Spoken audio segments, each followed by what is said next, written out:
Nas bandeiras traiñeiras de Rianxo, Tirán e Cabo fixéronse coas regatas nas modalidades masculina e feminina, respectivamente. En cambio, na Liga B, os da Pobra saíron vencedores por diante de Cesares e Narón.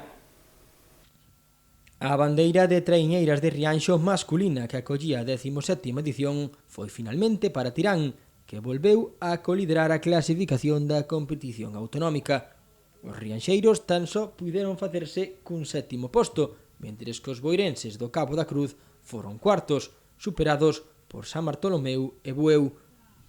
Na división B, os da Pobra ondearon a bandeira tras unha vantaxe de 10 segundos por diante de Cesantes. Narón, rozando o segundo posto, Salgado, Perillo e Chapela completaron a clasificación. En cambio, a Liga Feminina foi para as rapazas do Cabo da Cruz, que están máis preto de conseguir a Liga Galega de Traiñeiras, tras impoñerse nestas augas rianxeiras. Como precaución ao rexistrarse un positivo por COVID-19 en Meira, a traiñeira feminina de Moaña non participou nesta proba.